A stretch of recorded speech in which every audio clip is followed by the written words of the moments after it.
Hi, welcome back to the farm. And we're working on this bucket truck again. We got the new sending unit in the tank. Got that back in. Got it fired up and it's running. Had to get a mass airflow sensor because the code was coming up. It was kind of running a little rough. Hard starting. So we got that on order. But we took the boom out to see what was wrong in there.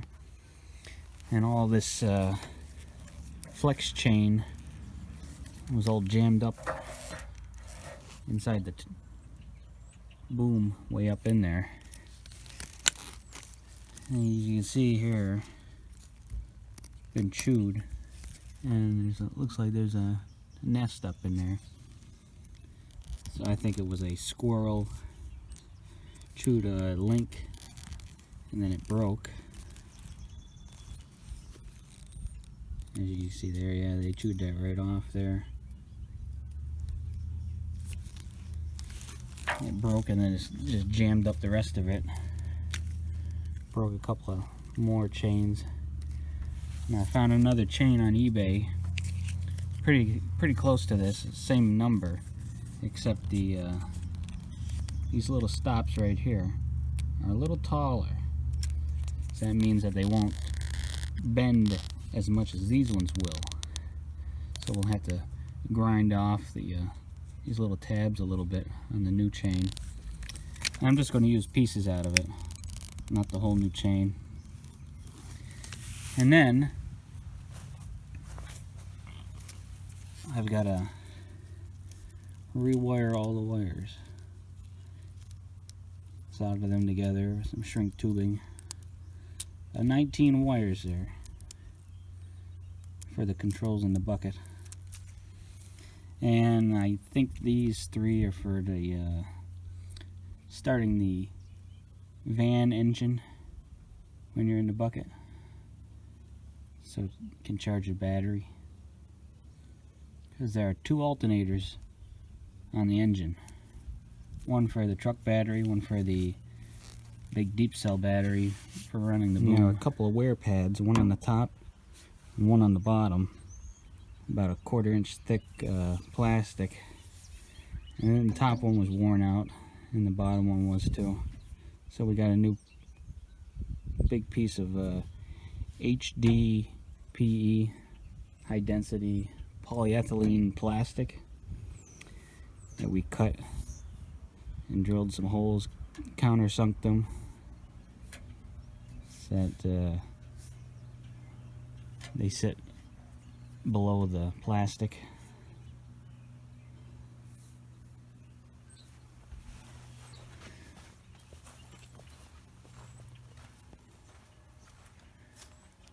And if you look up there, those 2 holes on the side and then one at the top, those are adjustment wear pads that screw in.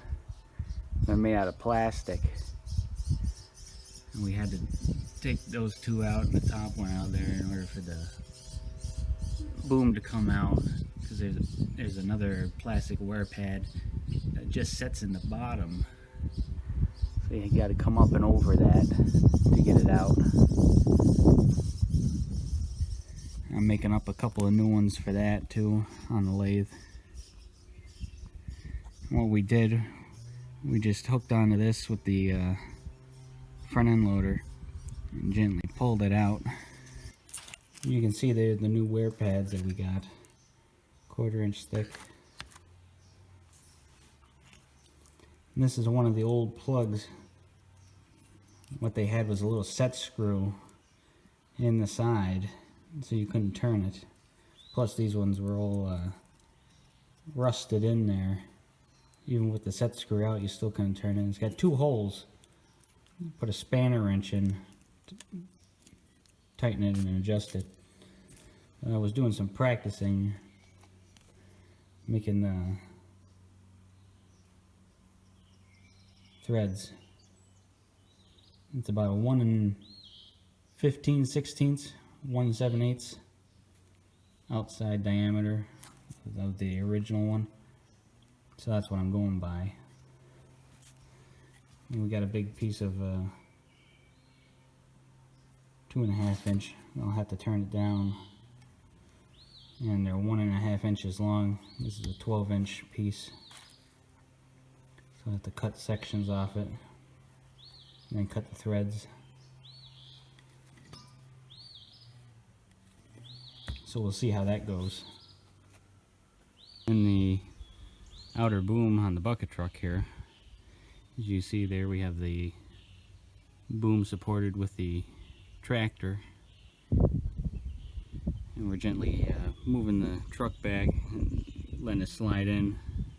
We have new wear pads on the boom itself, and I got the new chain in. Fixed the chain that was in it a little bit. You see now it's coming out the bottom there. I still got to hook up the wiring, resplice it. But now we got to get the cylinder in there, right where that hole is there. The end of the cylinder goes into a block up there. So we got to line that all up when we push it in. Well, now we got the tractor off it, and we pushed the boom in a little bit farther there. See what's in there, where the cylinder is, on the outer boom, there's a couple of like C-shaped pieces of plastic on either side that kind of go around the body of the cylinder and just kind of guides it in. What we had to do was in this bottom channel here, where the plastic chain sets in, we had to put a machinist jack in there to hold the cylinder up while we pushed it in to make sure it got into those guides just right. And now all we're doing is we're putting a pin across the chain to hold it in place where it's supposed to be, and then we're going to hook up the hydraulic lines.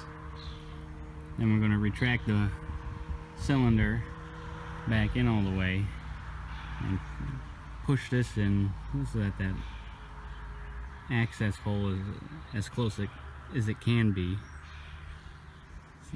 so that the cylinder doesn't drop or droop, so that we can line it up with that block that's in there and put the nut on the end of the cylinder rod. Then I still got to make up 3 of those wear pads. Well, that's where we are right now. I'll bring you back. And now we have the cylinder all hooked in again with the nut on that block that's in the upper boom. Took a little bit to get a bar in there to lift it up and then extend it through that block, but we did it. And I just pushed it in by hand. So easy most of the way. And the chain's lying down in there good. It goes in and out and doesn't bind up at all. So I just have to make up the wear pads on the lathe around here.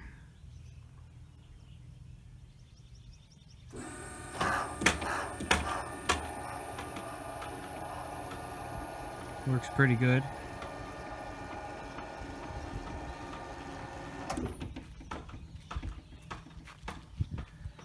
So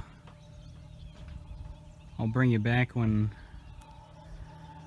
I'm turning those out on the lathe.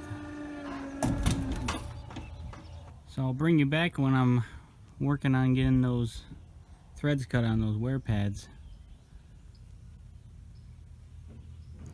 And then I got to splice all those wires together up there. Solder them together with some shrink tubing. Well, that's it for now. Thanks for watching. and see you in the next video.